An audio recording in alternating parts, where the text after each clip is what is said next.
दर्शकगण, श्रोतागण, भाई और बहनों, मातृशक्ति को नमन के खास, विशेष, मनमोहक, हमें एक अच्छा इंसान बनाने वाला, हमें मानवतावादी सूत्र देने वाला, हमारे जीवन का विकास करने वाला, व्यक्तित्व का रूपांतरण करने वाला, योग दर्शन शिक्षा के संबंधी बातें बताने वाला और हमारी लाइफ स्टाइल के संबंधी, हमारे जीवन निर्माण के संबंधी बच्चों को, युवाओं को, युवतियों को, महिलाओं को, सबको अच्छे अच्छे संस्कार देने वाला कार्यक्रम में आपका हार्दिक स्वागत है, अभिनंदन है, सत्कार है। कार्यक्रम में हम प्रतिदिन नए नए विषयों के साथ में प्रवेश होते हैं। हर विषय को होलिस्टिक बनाया जाता है, उसके अंदर ऐसी सामग्री डाली जाती है ताकि कि हर उम्र के, हर वर्ग के, हर मेंटल स्टेटस के लोगों के लिए उपयोगी हो सके, उसमें से उनको कुछ शिक्षा ग्रहण कर सके, उसमें से वो जीवन निर्माण की कुछ सामग्री निकाल सके। इसी क्रम के अंदर आज का विषय जो है हमारे व्यक्तित्व से जुड़ा हुआ विषय लेकर के हम आपके सामने प्रस्तुत हो रहे हैं।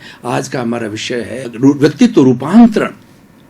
अब यहाँ दो प्रश्न है, एक तो व्यक्तित्व है और दूसरा रूपांतरण है। सबसे पहले हम परिभाषित करेंगे कि व्यक्तित्व किसे कहते हैं। व्यक्ति के अंदर जो गुण उसको एक अच्छा इंसान बनाते हैं, मानवीय गुण, और उसके बाद के अंदर उसके अंदर व्यक्ति के अच्छे इंसानियत के गुण, अच्छे व्यक्तित्व के गुण जिसके अंदर होते हैं, उसको एक अच्छा व्यक्तित्व वाला व्यक्ति कहा जाता है। व्यक्तित्व को अंग्रेजी में कैरेक्टर भी कहा जाता है। कैरेक्टर के लिए कहा गया है कि if the wealth is lost, nothing is lost. If health is lost, something is lost. And if the character is lost, everything is lost. इसीलिए कैरेक्टर को बहुत ऊंचा स्थान दिया गया है और ये कैरेक्टर का निर्माण होता है व्यक्तित्व के रूपांतरण से होता है। और व्यक्तित्व जो है हमारे भीतर कौन कौन से गुण हैं उसके कारण जो है व्यक्तित्व बनता है, मानवीय गुणों के कारण, और जो है हमारे शैक्षिक गुण, राजनीतिक गुण और हमारे सामाजिक गुण और हमारे धार्मिक गुण जिसमें होते हैं वो अच्छे व्यक्तित्व का व्यक्ति होता है। अब हम कुछ बात करेंगे कि व्यक्तित्व के निर्माण के अंदर, व्यक्तित्व के रूपांतरण के अंदर कौन कौन से गुण हैं, कौन कौन सी बातें हैं जिससे व्यक्ति एक अच्छे आचरण वाला व्यक्ति बनता है और सबका प्रिय होता है। तो उसमें हम सबसे पहले जो एक गुण लेंगे, जो वह सबसे गुण है इंसानियत। जिस व्यक्ति में मानवता होती है और जो व्यक्ति इंसानियत को अच्छा दर्जा देता है और इंसान के गुणों की पालन करता है और हर व्यक्ति से प्रेम करता है, प्यार करता है, किसी घृणा नहीं करता है, किसी की निंदा नहीं करता है, वह व्यक्ति वो अच्छे व्यक्तित्व का वाला धनी व्यक्ति कहा जाता है और ऐसा व्यक्ति समाज के अंदर प्रिय होता है। दूसरा हम गुण लेते हैं कि व्यक्ति के जो इमोशंस हैं, क्रोध, अहंकार, माया और लोभ है, ये व्यक्ति के रूपांतरण को खंडित करते हैं। इन गुणों को किस तरीके से व्यक्ति डेवलप कर सकता है, उनको हम इमोशंस को कैसे अच्छा बना सकता है, उसके बारे में बात करेंगे। क्रोध एक तरह की अग्नि है, क्रोध एक दावानल है। जिस तरीके से एक बहुत बड़े वन के अंदर दावानल लग जाता है तो पूरे वन को भस्म कर देता है, उसमें सूखे जो है पेड़ पौधों को भी जलाता है और आलों को भी जलाता है। इतना दावानल जो है वो हानिकारक होता है। उसी तरह से व्यक्ति के अंदर क्रोध आता है तो वह स्वयं अपने भीतर एक तरह के जहर को पैदा करता है, साथ साथ में जिससे वो बात कर रहा है, जिस पर क्रोध कर रहा है, उसके प्रति भी वो अप्रिय बन जाता है, उसको भी कष्ट पहुंचाता है, हानि पहुंचाता है और उसका मानसिक स्थिति को खराब करता है। यानी क्रोध जो है हर दृष्टि के अंदर हमारे व्यक्तित्व को डाउन करने वाला है। इसीलिए अगर कोई व्यक्ति व्यक्तित्व रूपांतरण करना चाहता है तो क्रोध की जगह व्यक्ति क्षमा के भाव सीखे। क्षमा वीरस्य भूषणम, क्षमा वीर का भूषण है। क्षमा वही कर सकता है जो वीर होता है, कायर होता है। वह तो वापस बदला लेता है, टिट फॉर टैट करता है, नेले पे दहला मारता है और उसके साथ में बदले की भावना होती है। लेकिन जो व्यक्ति क्षमाशील होता है, जिसने क्रोध के ऊपर विजय प्राप्त कर ली है, वह व्यक्ति हर एक को क्षमा कर देता है। सामने वाला क्षमा मांगे तो भी क्षमा कर देता है, नहीं मांगे तो भी क्षमा कर देता है कि ये नादान है, इसने ऐसा किया है, उसके ऊपर क्रोध नहीं करता, उसको अच्छी सलाह देता है। उसको अच्छी सलाह देने के कारण वह व्यक्ति जो है वो उसके भीतर भी व्यक्तित्व का रूपांतरण होता है और वह अपने आप में सुधार करना। क्रोध कोई सॉल्यूशन नहीं है, ठीक है, प्रशासनिक लोग होते हैं, उनको क्रोध का नाटक करना पड़ता है, क्रोध का दिखावा करना पड़ता है, क्योंकि भय बिना प्रीत नहीं होती है। व्यक्ति को जैसे खास तौर से हमारा जो प्रशासनिक वर्ग है, वो जब तक जनता के ऊपर या लोगों के ऊपर जो है वो भय का जो है वातावरण ना क्रिएट करे, तो उसके बिना जो है कार्य अच्छा नहीं होता है। तो उसको जो है वो गुस्से का एक नाटक करना पड़ता है, गुस्से की भाव भंगिमा बनाना पड़ता है। लेकिन गुस्सा व्यक्ति के लिए कोई भी जो है वो लाभदायक नहीं है, ये पूर्ण हानिकारक है। इसीलिए जो व्यक्ति अपने व्यक्तित्व का अच्छा रूपांतरण करना चाहते हैं, वह क्रोध को क्षमा से जीते। दूसरा, अहंकार। अहंकार व्यक्ति का सबसे भयंकर दुश्मन है। जो व्यक्ति अहंकार का पालन पोषण कर लेता है, वह सुपीरियरिटी कॉम्प्लेक्स में चला जाता है और सबसे बड़ा अपने आप को समझने लग जाता है। और उस अहंकार करने से उसके पास में जो भी विद्या होती है, चाहे ज्ञान की विद्या होती है, चाहे शिक्षा की विद्या होती है, चाहे विनम्रता की विद्या होती है, सारी विद्याएं अहंकार के पीछे गायब हो जाती है। क्योंकि अहंकार किसी को प्रिय नहीं है। हर व्यक्ति प्रेम का भूखा होता है, सम्मान का भूखा होता है, और वह अहंकार बर्दाश्त नहीं कर सकता है। इसीलिए जो कोई अपने व्यक्तित्व का रूपांतरण करना चाहता है, अच्छा व्यक्ति बनना चाहता है और अच्छे जो है मानवीय गुणों को धारण करना चाहता है, उसको जो अहंकार से हमेशा दूर रहना चाहिए। उसको एक सामान्य रूप से, जिस तरीके से व्यक्ति सामान्य व्यक्ति होता है, वैसा उसका व्यवहार होना चाहिए। और उसको ये महसूस होना चाहिए कि जो कुछ भी मैं कार्य करता हूँ उसमें करता नहीं हूं, मैं तो उसमें से एक संजोग हूं, मैं तो एक निमित्त हूं कि मुझे ईश्वर ने जो है ये चांस दिया या मेरे बुजुर्गों ने ये चांस दिया जो ये कार्य मैं कर रहा हूं, और वो उनके आशीर्वाद से, देव गुरु धर्म के आशीर्वाद से ये कार्य हो रहा है। जितना जितना व्यक्ति अपना कर्ता भाव न्यून करता है, कर्ता भाव को हटाता है, कम करता है, तो उसका अहंकार शून्य होता है। यानी अहंकार को विनम्रता से, विनय से जी सकते हैं। विनय एक बहुत बड़ा गुण है। विनय एक गुणों की खान है। जिस व्यक्ति के अंदर विनय होता है, उसके बाई प्रोडक्ट के रूप में बहुत से गुण भी उसके साथ में आ जाता है। और आप देखिए कि विनयवान व्यक्ति सबको प्रिय होता है।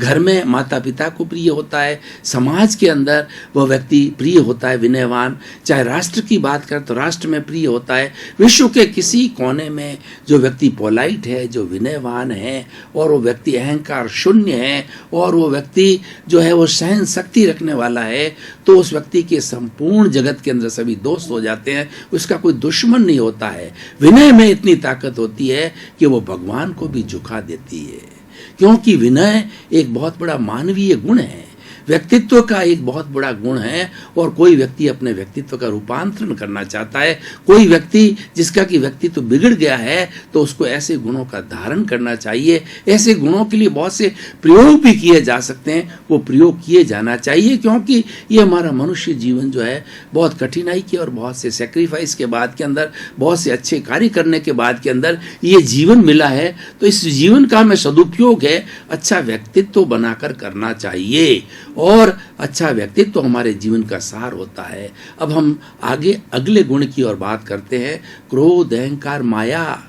छल कपट एक ऐसा दूषित वस्तु है, छल कपट एक ऐसा अवगुण है जो कि व्यक्ति को तिरस्कृत कर देता है। और छल कपट के अंदर व्यक्ति अगर मान लो माता पिता है, उसके बारे में तीसरा व्यक्ति होता है, वो माता को कुछ कह देता है, उसके बारे के अंदर पिताजी को कुछ कह देता है, तो इस तरीके से आपस के अंदर लड़ाई झगड़ा हो जाता है और एक दूसरे के बीच में मिसअंडरस्टैंडिंग खड़ी हो जाती है। हमारे भाइयों के बीच में देखिए, समाज के बीच के अंदर देखिए, चाहे परिवार के बीच में देखिए, जितनी भी मिसअंडरस्टैंडिंग होती है, ये सब माया के कारण होती है। क्योंकि माया से व्यक्ति छल कपट करता है और एक मीठी छुरी की तरह होता है। जो मीठी छुरी वाला छल कपट ने करने वाला व्यक्ति होगा, वो आपके सामने चापलूसी करेगा, लेकिन दूसरे के सामने आपकी निंदा करेगा और किसी को कुछ कह देगा, किसी को कुछ कह देगा, और आपके दोनों के बीच के अंदर तनाव की स्थिति, लड़ाई की स्थिति, झगड़े की स्थिति और आपस के अंदर जो है वो भिड़ने की स्थिति पैदा कर देगा। इसलिए क्रोध, अहंकार, माया के लिए सरलता होनी चाहिए। व्यक्ति के जीवन के अंदर जितनी सरलता होगी, बच्चे की तरह सरलता होगी, तो सरलता होने से व्यक्ति भीतर खाली हो जाता है। सरल व्यक्ति बहुत सी चीजें ग्रहण कर सकता है। देखिए कि घड़ा भरा हुआ होता है, उसके अंदर और हम पानी नहीं डाल सकते, लेकिन घड़ा खाली होता है, उस घड़े के अंदर बहुत सी चीज़ें डाली जा सकती है। इसीलिए जब कभी भी आपको ज्ञान लेना हो, अपने गुरु से ज्ञान लेना हो, ईश्वर से ज्ञान लेना हो, पुस्तकों से ज्ञान लेना हो, तो खाली होकर के जाइए।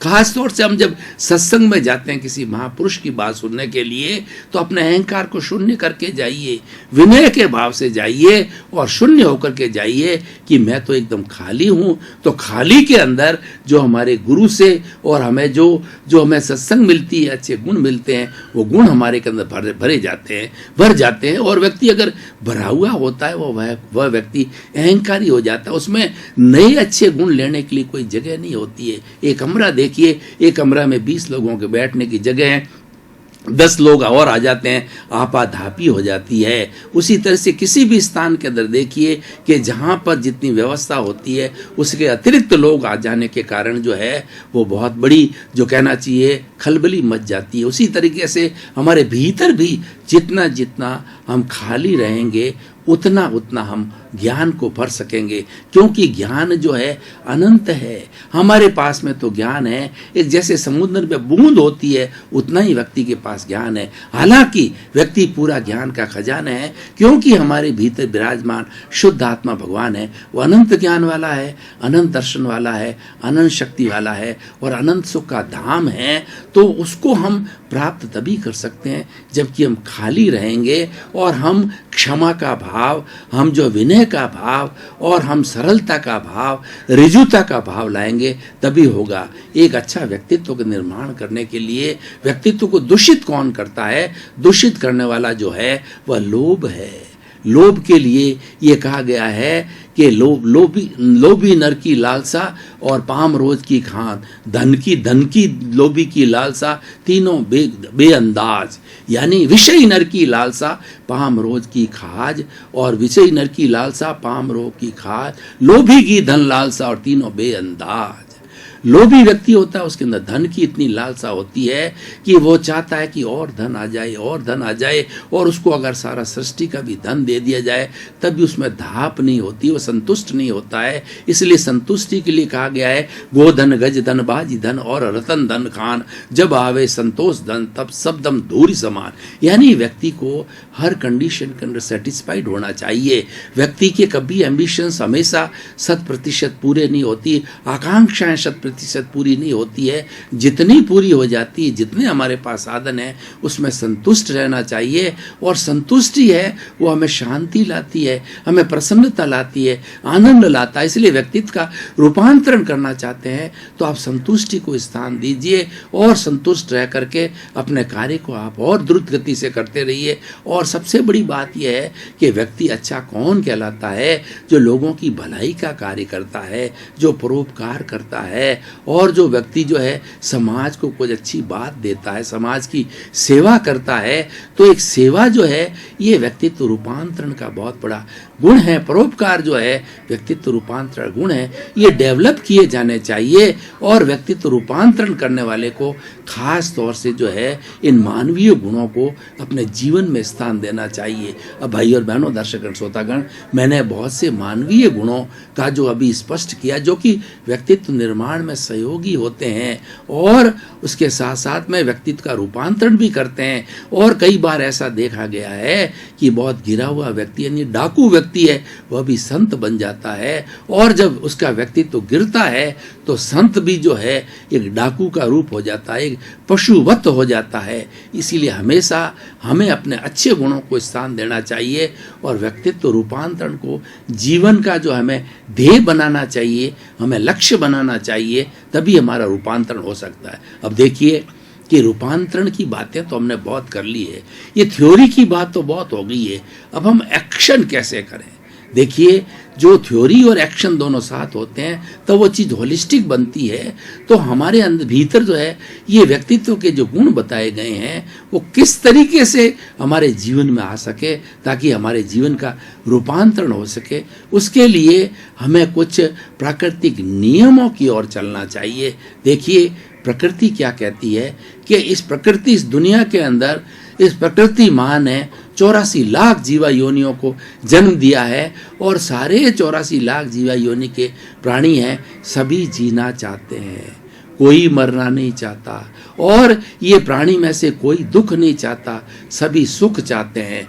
तो इसीलिए अगर आप अच्छे व्यक्ति बनना चाहते हो, अपने व्यक्तित्व का रूपांतरण करना चाहते हो, तो हमेशा प्रातःकाल उठ करके और दिन के अंदर कई बार ये चिंतन करो कि हे मेरे भीतर विराजमान शुद्ध आत्मा भगवान, आप मुझे ऐसी शक्ति दो, जागृति दो कि इस जगत के किसी भी जीव को किंचित मात्र भी मेरे द्वारा मन से, वचन से, काया से दुख न हो, दुख न हो, दुख न हो।